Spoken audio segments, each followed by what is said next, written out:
Hello guys, my name is Rahul Upadhyay and my channel name is Civil Engineer by Engineer Rahul Upadhyay. हमने आपको पिछला video में बताया था difference nominal mix और design mix का, जिसमें मैंने बताया था नॉमिनल मिक्स जो है उसका फिक्स रेशियो होता है। कोई भी grade of concrete M5, M7.5, M10 जो भी लेते हैं उसका फिक्स रेशियो होता है। मीन्स सीमेंट, हम लोग कोई भी कंक्रीट बनाते हैं तो उसमें सीमेंट, सैंड, एग्रीगेट और वाटर मिलाते हैं। सीमेंट और सैंड और एग्रीगेट का जो पार्ट होता है, जैसे सीमेंट कितना पार्ट सैंड और कितना एग्रीगेट जब कंक्रीट बनेगा तो उसमें फिक्स रेशियो होता है। सीमेंट का कितना पार्ट है, सैंड का कितना और एग्रीगेट का कितना, वो एकदम फिक्स रहेगा। जैसे हम लोग यहाँ पे वही कैलकुलेट करने वाले हैं कि कितना सीमेंट लगेगा, कितना सैंड लगेगा और कितना एग्रीगेट लगेगा, कितना एम क्यूब में। मान लो हम लोग को M20 बोल दिया गया एग्रीड ऑफ कंक्रीट है, उस 20 एम क्यूब लग रहा है मटेरियल, तो उसमें कितना सैंड मिक्स लगेगा कि ऑर्डर करें मिक्स करने के लिए।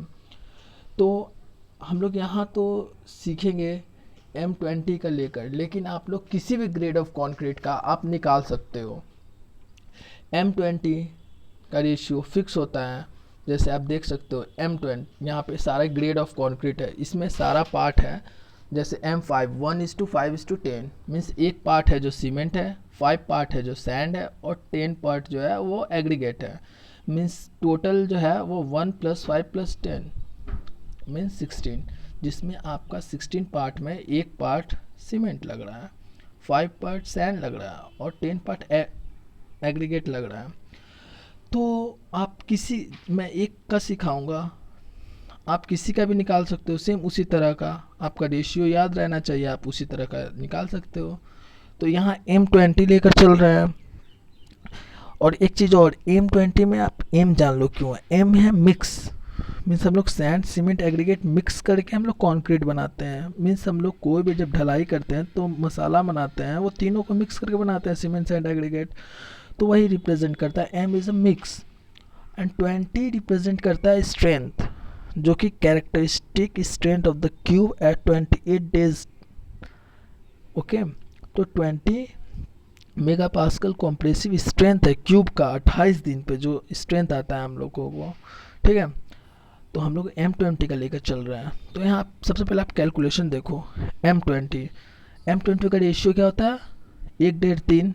ठीक है, तो सम करेंगे तीनों को तो 1+1.5+3 कितना होगा 5.5, ये टोटल हो गया। ओके 5.8। अब दूसरा पॉइंट देखो, dry volume of concrete is equal to wet volume plus 52 to 54% into wet volume of concrete. इसका मतलब क्या समझ रहे हो कि जो ड्राई वॉल्यूम है कॉन्क्रीट का वो ज़्यादा हो रहा है वेट वॉल्यूम से, 52 से 54%।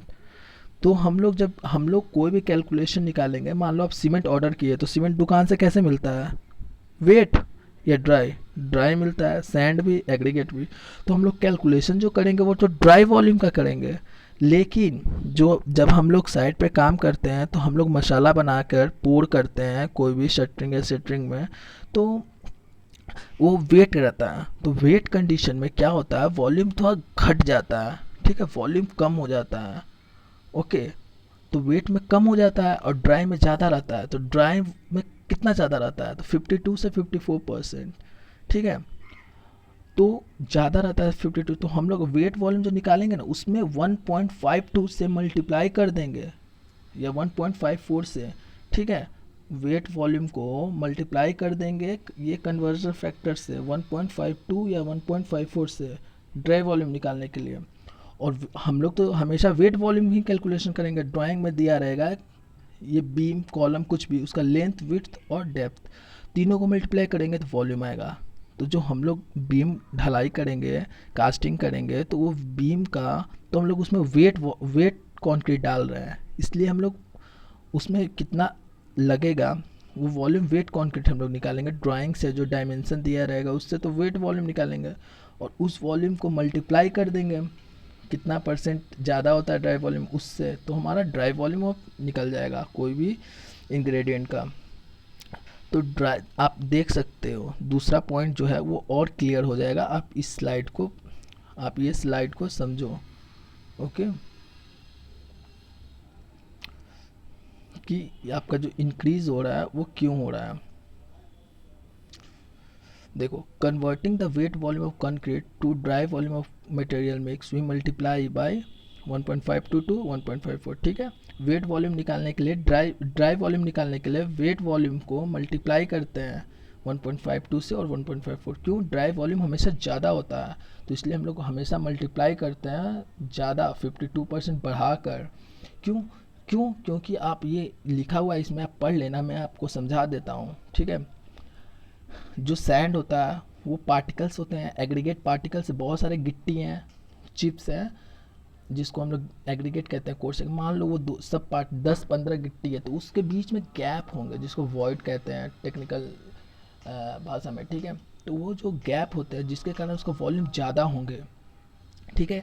तो गैप रहने के, सैंड में भी गैप है और एग्रीगेट में भी गैप रहता है। 2-3 पार्टिकल्स एक साथ चिपके हुए हैं तो बीच में गैप रहता है ना, वो लोग एकदम तो चिपक जाते नहीं हैं पार्टिकल्स, तो जो गैप होते हैं इसी के कारण ड्राई में वो लोग का ड्राई वॉल्यूम ज़्यादा होता है।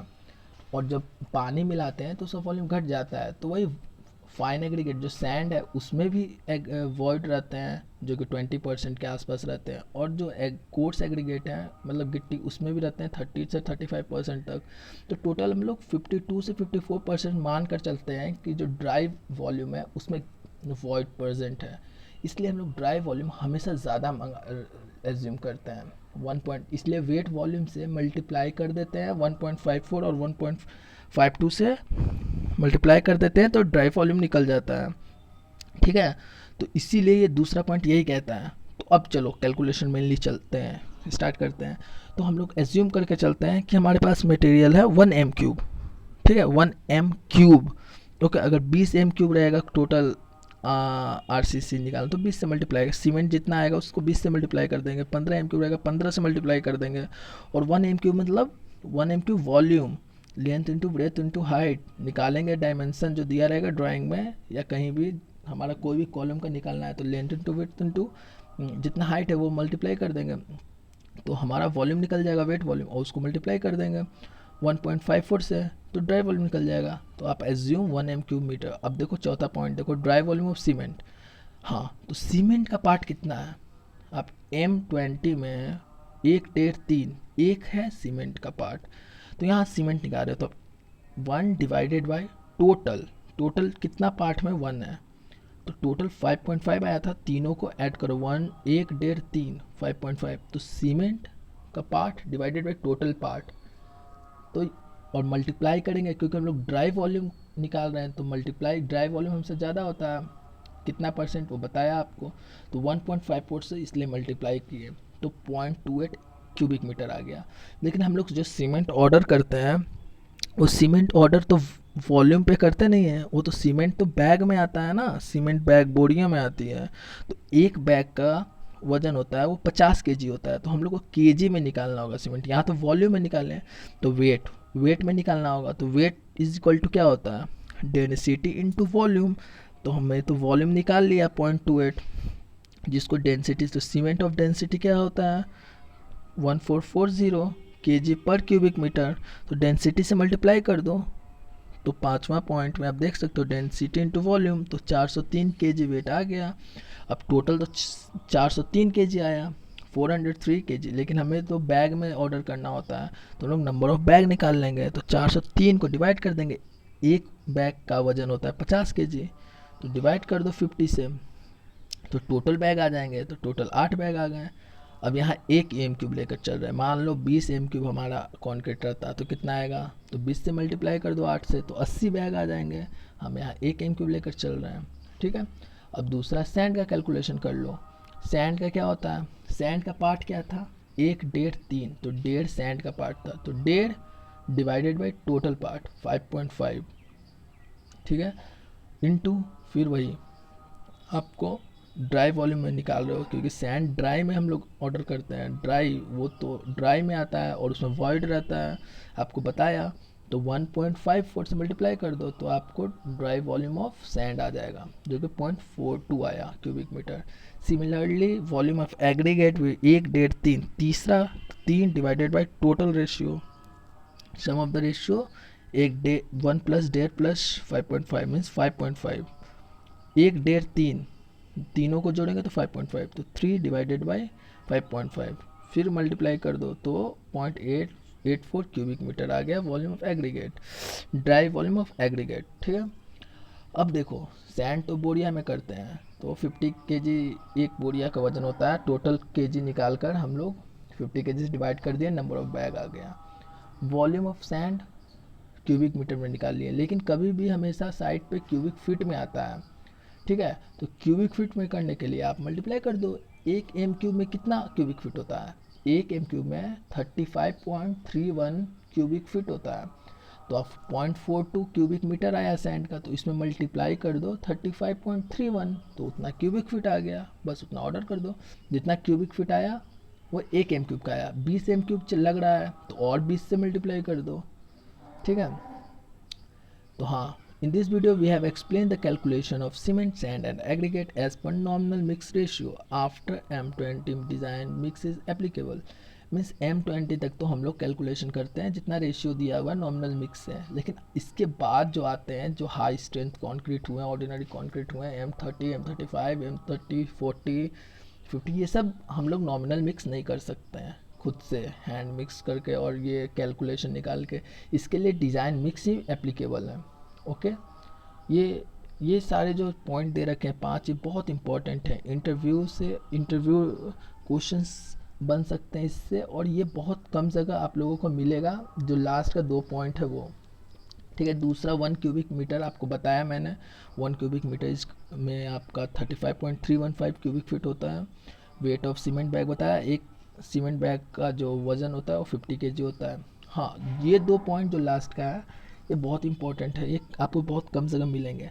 आप अगर हैंड मिक्स करते हो, कंक्रीट बनाते हो, तो आपका वेस्टेज होंगे बहुत सारे, अच्छे से प्रॉपरली रेशियो नहीं मिला पाएंगे जो हमारे मेजर्स होंगे, तो जिसके कारण हम लोग सेफ्टी और फैक्टर थोड़ा बढ़ा कर चलते हैं, जो कि 10% सीमेंट हमेशा बढ़ा कर चलते हैं हैंड मिक्स कंक्रीट में। बहुत इंपॉर्टेंट है साइट इंजीनियर को ये जानने के लिए। और दूसरा, अगर आप अच्छे से कॉम्पैक्शन नहीं करते हो, अच्छे से उसको मीन्स वाइब्रेशन नहीं देते हो, वाइब्रेटिंग मशीन अच्छे से नहीं चलाते हो, तो कंक्रीट अच्छे से जम नहीं पाता, मीन्स अच्छे से कंक्रीट कॉम्पैक्ट नहीं हो पाता है, और उसमें वॉइड रह जाती हैं, गैप रह जाती हैं, एयर वॉइड, जिसके कारण स्ट्रेंथ घट जाता है। और आप देख सकते हो कि कॉम्पैक्शन कितना ज़रूरी है। अगर 1% वॉइड रहेगा तो आपको 5% स्ट्रेंथ कम हो जाएंगे, इसलिए हम लोग अच्छे से कॉम्पैक्शन करते हैं कंक्रीट को। ये बहुत इंपॉर्टेंट क्वेश्चन है, बहुत सारे एग्जाम्स में भी आपसे पूछेंगे कि 1% वॉइड होता है वो कितने रिड्यूस करता है स्ट्रेंथ का। ठीक है दोस्तों, यहाँ पे मैंने आप लोगों को बताया कि कैसे कैलकुलेट करते हैं। कोई भी कंक्रीट है, मसाला तैयार है ढलाई के लिए, तो 1 m³ है, उसमें कितना पार्ट सैंड लगेंगे, सीमेंट लगेंगे और एग्रीगेट लगेंगे। आप लोगों को अगर अभी भी कुछ डाउट है, या इस वीडियो में आप लोगों कोई भी ग्रेड ऑफ कंक्रीट हो आप लोग, और कितना m³ भी हो कंक्रीट, आप लोग निकाल लोगे, सीमेंट और सैंड और एग्रीगेट कितना कितना लगेंगे, कितना कितना मिक्स करेंगे, इतना 1 m³ बनाने के लिए, 10 m³ बनाने के लिए। अगर फिर भी आप लोगों को डाउट है तो प्लीज़ कमेंट सेक्शन में कमेंट करें और हमें बताएं क्या आप लोगों को डाउट है, मैं ज़रूर क्लियर करूँगा। आप मेरे चैनल को सब्सक्राइब करें कि मैं और भी आपके लिए अच्छे अच्छे वीडियो ला सकूं और आप लोगों को सिखा सकूं। अगर आप लोग सब्सक्राइब नहीं करोगे तो मुझे मोटिवेशन नहीं मिलेगा और मैं फिर क्यों बनाऊंगा वीडियो। इसलिए आप लोग कृपया करके मुझे मोटिवेट करें और सब्सक्राइब करें मेरे चैनल को, और लाइक करें और कमेंट करें। Thank you guys, have a good day, bye bye.